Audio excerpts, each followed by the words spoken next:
राधा वल्लभ श्री वृंदावन श्री मोहन एक संजो एक शहर के बस स्टैंड के पास एक वृक्ष की छाया में बैठकर माला फेर रहा था।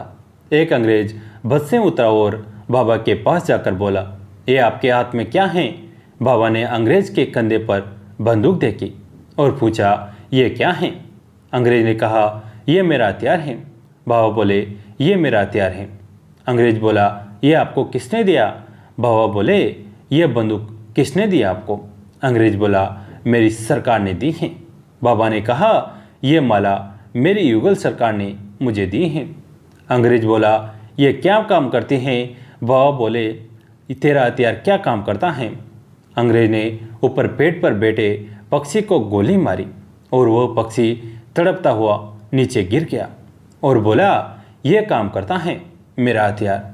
बाबा ने उस पक्षी को अपनी माला से छुआ और कहा, राम।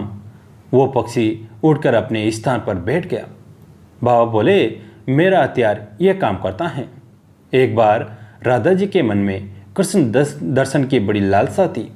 यह सोचकर मलन की अटारी पर चढ़ गए और खिड़की से बाहर देखने लगी कि शायद श्याम सुंदर यहीं से आज गैया लेकर निकले। अब हमारी प्यारी जू के हृदय में कोई बात आए और लाला उसे पूरा न करे, ऐसा तो हो ही नहीं सकता। जब राधा रानी के मन के भाव श्याम सुंदर ने जाने तो आज उन्होंने सोचा, क्यों न सागरी खोर से, जो कि लाडली जी के मलन से होकर जाता है, होते हुए जाए। अब यहाँ मलन की अटारी पे लाडली जी खड़ी थी। तब उनकी मैया कीर्ति रानी उनके पास आई और बोली, अरे राधा बेटी, देख अब तू बड़ी है गई है, कल को दूसरे घर ब्याह के जाएगी तो सासरे वाले क्या कहेंगे? जा लाली से कचो तो ना बने हैं बेटी, कुछ नहीं तो दही बिलोना तो सीख ले। अब लाडली जी ने जब सुना तो अब अटारी से उतरकर दही बिलोने बैठ गए, पर चित्त तो प्यारे में लगा है। लाडली जी खाली मतानी चला रही हैं, घड़े में दही नहीं है, इस बात का उन्हें ध्यान ही नहीं है, बस बिलोती जा रही हैं। उधर श्याम सुंदर नख से सिख तक राधा रानी के इस रूप का दर्शन कर रहे हैं। बिलव मंगल जी ने इस झांकी का बड़ा सुंदर चित्रण किया है। लाला गैया चरा के लौट तो आए हैं, पर लाला भी प्यारी जू के ध्यान में खोए हुए हैं और उनका मुख कमल पके हुए बेर के समान पीला हो गया है। पीला इसलिए हो गया है क्योंकि राधा रानी गोरी हैं और उनके श्रीअंग की कांति शून्य के समान है, इसलिए उनका ध्यान करते करते लाला का मुख भी उनके ही समान पीला हो गया है। इधर जब एक सखी ने देखा कि राधा जी से दही बिलो रही हैं तो वह झट कीर्ति मैया के पास गई और बोली, मैया जरा देखो, राधा बिना दही के माखन निकाल रही हैं। अब कीर्ति जी ने जैसे ही देखा तो क्या देखते हैं, श्री जी का वैभव देखो, मटकी के ऊपर माखन प्रकट हो गया है। सच है, लाडली जी क्या नहीं कर सकते, उनके लिए फिर बिना दही के माखन निकालना कौन सी बड़ी बात है। इधर लाला भी खोए हुए हैं। नंद बाबा बोले, लाला जाकर गैया को धोकर लाओ। अब लाला पैर बांधने की रस्सी लेकर गौशाला की ओर चले हैं। गैया के पास तो नहीं गए, यानी वर्षभ सांड के पास जाकर उसके पैर बांध दिए और धोनी लगाकर दूध धोने लगे। अब बाबा ने जब देखा तो बाबा का तो वात्सल्य भाव है। बाबा बोले, देखो मेरो लाला कितनों बोरो हैं, इतने देना गैया चराते है गए हैं, पर जाको तो इतनो भी नहीं पता है कि गो को दो जाते हैं कि वर्षभ को, मेरो लालो बड़ो भोरो हैं। और जो बाबा के पास आकर देखा तो धोनी दूध से लबालब भरी हैं। बाबा देखते ही रह गए, सच है हमारे लाला क्या नहीं कर सकते, वे चाहिए तो गैया वर्षभ को भी धो सकते हैं। जय जय श्री राधे जी सभी भक्तों को। एक भागवत कथावाचक ब्राह्मण एक गांव में कथा वाँच रहे थे।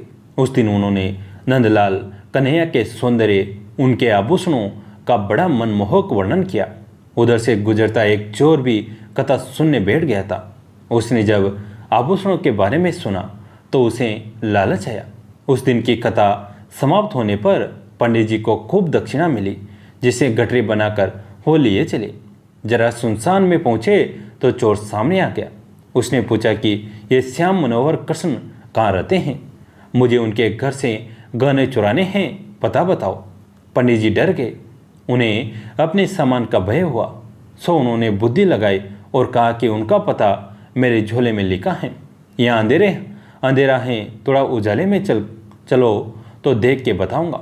चोर तैयार हो गया, उसे जल्दी थी। पंडित जी ने और चतुराई की, अपना बोझा उसके सिर पर लाद दिया और ऐसे स्थान पर पहुंचकर रुके जहां लोगों की आवाजाही ज़्यादा थी। फिर उन्होंने थैले में से पोथी खोली, देखने का स्वांग करते रहे, विचार कर बोले, वृंदावन चले जाओ। मुझे जब कृष्ण जी मिले थे तो उन्होंने वृंदावन ही बताया था। चोर संतुष्ट हो गया और पंडित जी से आशीर्वाद लेकर विदा हुआ। चोर रास्ता पूछता हुआ भटकता वृंदावन चल पड़ा। रास्ते में उसने बड़ी तकलीफें सही। जहाँ जहाँ भी कन्हैया के मंदिर थे उसमें दर्शन को गया। दर्शन किया वो तो उनके आभूषणों को देखने जाता कि आखिर ऐसे आभूषण होंगे कन्हैया के पास। आभूषण निहारने में उसने इतने मंदिरों में भगवान की इतनी छवि देख ली कि उसे खुली आंखों से भी प्रभु नजर आते। रात को मंदिरों में ठहर जाता और वहीं कुछ प्रसाद खा लेता। माखन चोर भगवान आभूषण चोर पर रिझ गए। चोर के मन में प्रभु के आभूषणों के प्रति कामना ही भाग गई। गोपाल उसे जगह जगह दर्शन देते, तरह तरह के आभूषण से सजे बालकों के रूप में, लेकिन वो उन्हें नहीं लेता। उसे तो असली गोपाल के आभूषण चाहिए थे। चोर परेशान की कब वो कन्हैया के धाम पहुँचे और कन्हैया परेशान की वो इतनी दूर क्यों जा रहा है जब मैं राह में ही उसे सारे आभूषण दे रहा हूँ। भगवान को भक्त से प्रेम हुआ तो भक्त के मन में बसा चोरी का भाव अनुराग में बदल गया। चोर गोकुल पहुँच गया। एक स्थान पर नदी किनारे भगवान ने उसे गाय चराते उसी रूप में दर्शन दिया जो उसने मंदिरों में देखी थी। जितनी छवि देखी थी सारी एक एक करके दिखा दी। आभूषणों के साथ चोर उनके पैरों में गिर पड़ा। प्रभु ने आभूषण उतार कर दिए और बोले, लो तुम इसके लिए व्यर्थी इतनी दूर चले आए, मैं तो कब से तुम्हें दे रहा था। चोर बोला, आपको देख लिया तो आभूषणों की चमक फीकी पड़ गई, अब तो आपको चुराऊंगा। भगवान से मुझे चुराओगे, कहाँ लेकर जाओगे। चोर बोला, वो तो नहीं पता, सोच कर बताता हूँ, लेकिन आभूषण नहीं चाहिए, अब तो मुझे आपकी ही लालसा है। चोर सोचता रहा, पर वो हंसते रहे। चोर ने बुद्धि दौड़ा ली, लेकिन कोई स्थान न सूझा। उसे चिंता थी कि इतनी मेहनत से वो इन्हें चुरा ले जाए और फिर सुरक्षा न कर पाए तो कोई और चुरा लेगा। सोचते सोचते उसे नींद आने लगी। उसको उपाय सूझा, जब तक मैं निर्णय नहीं कर लेता कि आपको कहाँ रखूँगा, आप मुझे रोज़ दर्शन देते रहो, जिससे मुझे भरोसा रहे कि मेरी चोरी का सामान सुरक्षित है। प्रभु खूब हंसे। उन्होंने कहा, ठीक है, ऐसा ही होगा, लेकिन तुम्हें कुछ आभूषण तो लेना होगा। मना कर दिया। प्रभु रोज शाम उसे दर्शन देते। वो अपने गांव लौट आया। पंडित जी कथा वाँच रहे थे, उन्हें सारी बात बताई। यकीन न हुआ तो शाम को जब प्रभु दर्शन देने आए तो उनका एक आभूषण मांग कर दिखाया और साबित कर दिया। पंडित जी बोले, भाई चोर, असली साधु तो तू है, मैं तो खाना का नाम लेकर बस कथाएं सुनाता रहा और आजीविका जुटाता रहा, लेकिन तुमने तो उन्हें ही जीत लिया। राधे राधे श्री जी। एक दिन भोर में अपने प्यारे कुमना के साथ गांव के चौपाल पर बैठे थे। कितना अद्भुत दृश्य है। समझ जगत का बाप एक नन्हे बालक की भांति अपने प्रेम भक्त कुमना दास की गोदी में बैठ क्रीड़ा कर रहा है। तभी निकट से ब्रज की एक भोली ग्वालन निकट से निकली। श्री नाथ जी ने गुजरी को आवाज़ दी, इधर आ। तो गुजरी ने कहा, बाबा आपको प्यास लगी है क्या। तो श्रीनाथ जी ने कहा, मुझे नहीं, मेरे कुमना को लगी हैं।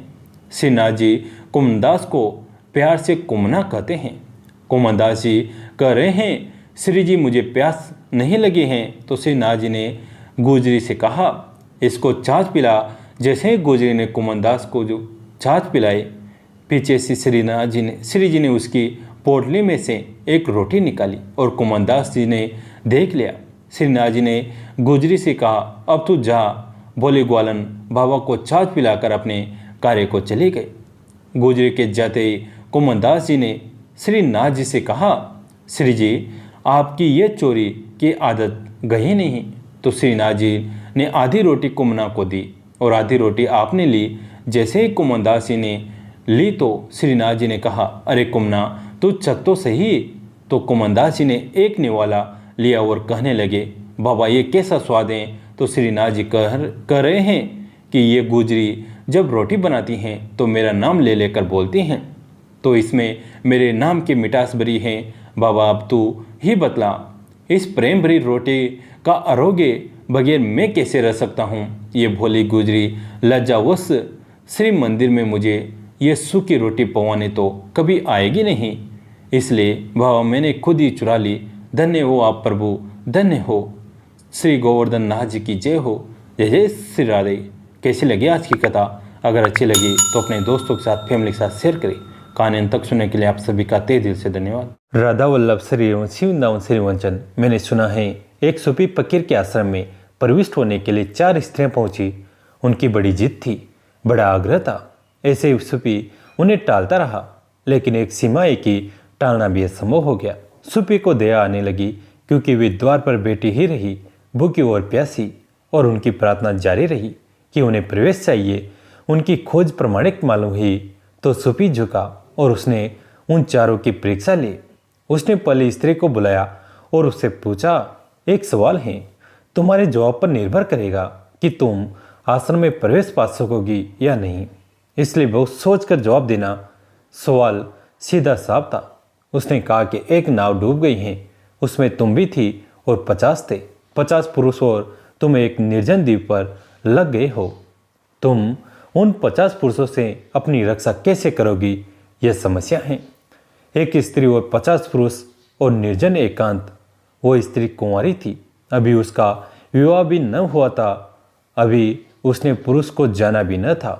वो घबरा गई और उसने कहा कि अगर ऐसा होगा तो मैं किनारे लगूंगी नहीं, मैं तैरती रहूंगी, मैं और समुद्र में गहरे चली जाऊंगी, मैं मर जाऊंगी, लेकिन इस द्वीप पर कदम न रखूंगी। फकीर हंसा। उसने उस स्त्री को विदा दे दी और कहा कि मर जाना समस्या का समाधान नहीं है, नहीं तो आत्मघात सभी समस्याओं का समाधान हो जाता। ये पहला वर्ग है जो आत्मघात को समस्या का समाधान मानता है। तुम चकित हो जाओगे कि तुम में से अधिक लोग इसी वर्ग में हैं। हर बार जीवन में वही समस्याएं हैं, वही उलझने हैं, और हर बार तुम्हारा जो हल है वो यह है कि किसी तरह जी लेना और मर जाना। फिर तुम पैदा हो जाते हो। इस संसार में मरने से तो कुछ हल होता ही नहीं। तुम फिर पैदा हो जाते हो, फिर वही उलझन, फिर वही रूप, फिर वही झंझट, फिर वही संसार। यह पुनरुक्ति चलती रहती है।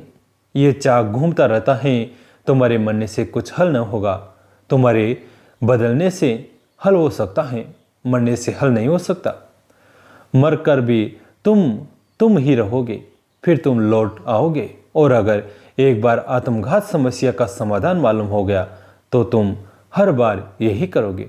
तुम्हारे मन में भी अनेक बार किसी समस्या को जूझते समय जब उलझन दिखाई पड़ती है और रास्ता नहीं मिलता तो मन होता है मर ही जाना, आत्महत्या ही कर लो। ये तुम्हारी जन्मों जन्मों का निचोड़ है, पर इससे कुछ हल नहीं होता। समस्या अपनी जगह खड़ी रहती है। दूसरी स्त्री बुलाई गई। वह दूसरी स्त्री विवाहित थी, उसका पति था। यही सवाल उससे भी पूछा गया कि 50 व्यक्ति हैं, तो हैं, नाव डूब गए हैं, सागर हैं, 50 व्यक्ति और तू एक निर्जन द्वीप पर लग गए हैं, तो अपनी रक्षा कैसे करेगी? उस स्त्री ने कहा, इसमें बड़ी कठिनाई है। उन 50 में जो सबसे शक्तिशाली पुरुष होगा मैं उससे विवाह कर लूंगी, वो एक बाकी उन 50 से मेरी रक्षा करेगा। यह उसका बंधा हुआ अनुभव है, लेकिन उसे पता नहीं कि परिस्थिति बिल्कुल भिन्न है। उसके देश में यह होता रहा होगा कि उसने विवाह कर लिया और एक व्यक्ति ने बाकी से रक्षा की, लेकिन एक व्यक्ति बाकी से रक्षा नहीं कर सकता। एक व्यक्ति कितना ही शक्तिशाली हो, 50 से ज़्यादा शक्तिशाली थोड़े ही होगा। रक्षा असल में एक पति थोड़े ही करता है। स्त्री की जो 50 की पत्नियां हैं वो उन 50 को सीमा के बाहर नहीं जाने देती, इसलिए वो जो उसका अनुभव है इस नई परिस्थिति में काम न आएगा। वो एक आदमी मार डाला जाएगा, वो कितना ही शक्तिशाली हो, उसका कोई अर्थ नहीं है। 50 के सामने वो कैसे टिकेगा? पुराना अनुभव हम नई परिस्थिति में भी खींच लेते हैं। हम पुराने अनुभव को के आधार पर ही चलते जाते हैं, बिना ये देखे कि परिस्थिति बदल गई है और ये उतर कारगर न होगा। फकीर ने उस स्त्री को विदा कर दिया और उससे कहा कि तुझे अभी बहुत सीखना पड़ेगा, इसके पहले कि तू स्वीकृत हो सके। तूने एक बात नहीं सीखी है अभी की परिस्थिति के बदलने पर समस्या ऊपर से चाहे पुरानी दिखाई पड़े, भीतर से नई हो जाती है और नया समाधान चाहिए। लेकिन अनुभव की एक खराबी है कि जितने अनुभवी लोग होते हैं उनके पास नया समाधान कभी नहीं होता। छोटे बच्चे से तो नया समाधान मिल भी जाए, बूढ़े से नया समाधान नहीं मिल सकता। उसका अनुभव मजबूत हो चुका होता है, वो अपने अनुभव को ही दोहराए चला जाता है। वो कहता है कि मैं जानता हूँ, जिया हूँ, बहुत अनुभव किए हैं। ये उसका सारा निचोड़ है। उसका मस्तिष्क पुराना जरा जीर्ण हो जाता है, बासा हो जाता है। ये स्त्री बासी हो चुकी थी, इसके उत्तर खंडर हो चुके थे।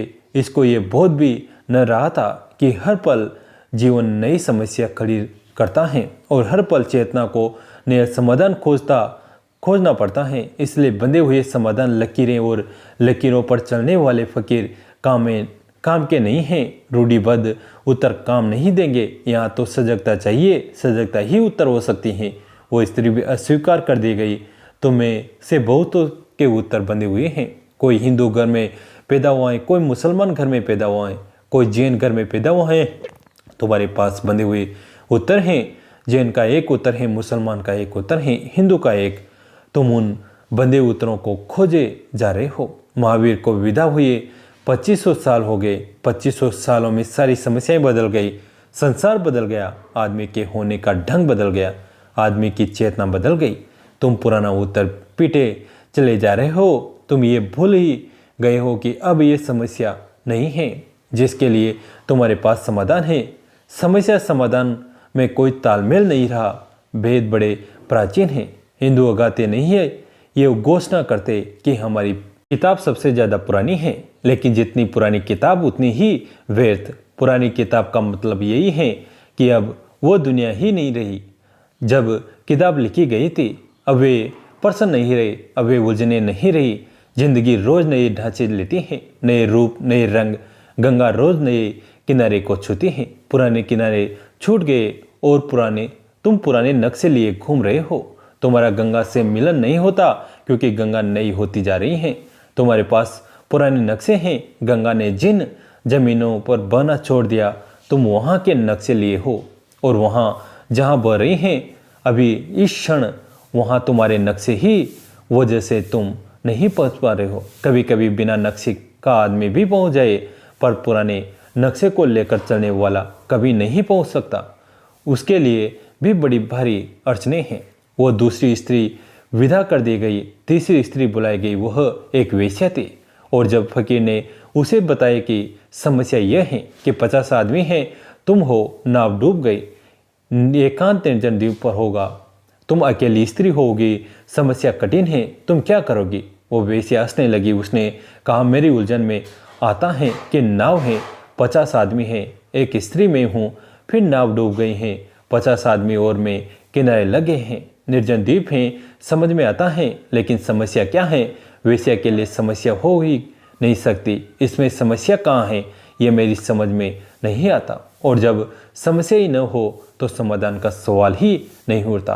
बहुत से लोग हैं तीसरे वर्ग में हैं जो कहते हैं समस्या कहाँ है, परमात्मा है कहाँ जिसको तुम खोज रहे हो, ध्यान होता कहाँ है जिसकी तुम तलाश कर रहे हो, प्रार्थना पूजा बकवास है, मोक्ष निर्वाण सपने हैं, समस्या है कहाँ? तुम क्यों व्यर्थ पालती मार कर बैठे हो? क्यों लगा रखा है ये सिद्धासन? किसके लिए आंख बंद कर बैठे हो? कोई आने वाला नहीं है। कहाँ जा रहे हो? मंदिर मस्जिदों में, वहाँ कोई भी नहीं है। सब पुरोहितों का जाल है। शास्त्रों को पढ़ रहे हो, सब कुशल लोगों की उक्तियाँ हैं, चालाकों का खेल है। मत पड़ो उलझन में, समस्या कोई है ही नहीं, इसलिए समाधान की चिंता मत करो। किस गुरु के पास जा रहे हो, किस लिए जा रहे हो, प्रश्न ही नहीं है, पूछना क्या है। तीसरे वर्ग के लोग भी हैं, वे इतने दिन तक समस्या रह लिए हैं, समस्या दिखाई पड़नी भी बंद हो गई हैं। जब तुम बहुत किसी चीज़ के आदी हो जाते हो तो तुम्हारी आंख धुंधली हो जाती है, फिर वो तुम्हें दिखाई नहीं पड़ती। अगर तुम्हारे घर के सामने ही कोई वृक्ष लगा हो तो वह तुम्हें दिखाई पड़ना बंद हो जाता है। तुम उसे रोज देखते हो, वो दिखाई पड़ना बंद हो जाता है। कभी तुमने सोचा एकांत में बैठकर कि तुम्हारी पत्नी का चेहरा कैसा है? आंख बंद करके सोचो, पत्नी का चेहरा अपनी आंख में न ला सकोगे। तुमने उसे इतना देखा है कि तुमने देखना ही बंद कर दिया। उसका चेहरा भी उभरता नहीं, साफ नहीं होता। रूपरेखा कैसी है तुमने कई सालों से उसे देखा ही नहीं है। वर्षों पहले तुम उसे घर ले आए होते, तब शायद एक आध बार देखा होगा शुरू में, फिर तुमने देखा ही नहीं। तुम भूल ही गए हो। सड़क से निकलने वाली नई अपरिचित स्त्री का चेहरा शायद तुम्हें याद भी रह जाए, लेकिन पत्नी का भूल जाता है। पत्नी का भूल जाता है, मित्र का भूल जाता है। जिस चीज़ के साथ तुम धीरे धीरे रम जाते हो उसकी चोट पड़नी बंद हो जाते हैं। जीवन बहुतों के लिए समस्या ही नहीं है। वे चकित होते हैं दूसरों को जीवन का समाधान खोजते हुए देखकर। वे हैरान होते हैं। उनकी नज़रों में ये खोजने वाले पागल हैं, दीवाने हैं। इनके दिमाग में कुछ खराबी हो गई है, अन्यथा दुनिया सब ठीक है। समस्या कहाँ है? क्योंकि वेश्या ने पूछा, वेश्या भी विदा दी गई, क्योंकि जिसके लिए समस्या ही नहीं है उसे समाधान की यात्रा पर कैसे भेजा जा सकता है? छोटी स्त्री के सामने भी वही सवाल फकीर ने रखा। उस स्त्री ने सवाल सुना, आंखें बंद की, आंखें खोली और कहा, मुझे कुछ पता नहीं है, मैं निपट अज्ञानी हूँ। वो छोटी स्त्री स्वीकार कर ली गई। ज्ञान के मार्ग पर वही सकता है जो अज्ञान को स्वीकार ले। स्वाभाविक है ये बात, क्योंकि अगर तुम्हारे पास उत्तर है ही तो फिर किसी उत्तर की कोई जरूरत न रही। उत्तर है ही नहीं, इसका अर्थ है तुम स्वयं ही अपने गुरु हो। किसी गुरु का कोई सवाल न रहा। गुरु की खोज वही कर पाता है जिसके पास कोई उत्तर नहीं है। समस्या है, विराट समस्या है, समाधान का कोई और छोर नहीं मिलता। जीवन एक पहेली है, सुलझाने की कोई कुंजी हाथ नहीं। जितना ही जीवन को देखते हैं उतनी ही उलझन बढ़ती है, रहस्य बढ़ता है। कल तक जिन बातों को जानते थे कि जानते हैं वे भी अनजानी हो जाती हैं। उनके भी धागे हाथ से छूट जाते हैं। जैसे जैसे समस्या बढ़ती हैं वैसे वैसे अज्ञान की स्पष्ट प्रतीत होती है, और जिसको अज्ञान का एहसास होता है वही केवल गुरु के द्वार पर दस्तक देने में समर्थ है, और जो परम अज्ञान को अनुभव करता है वही केवल गुरु के चरणों में झुक पाता है। कैसी लगी आज की कथा? अगर अच्छी लगी तो इसे अपने दोस्तों के साथ, फैमिली के साथ शेयर करें। कहानी अंत तक सुनने के लिए आप सभी का तहे दिल से धन्यवाद।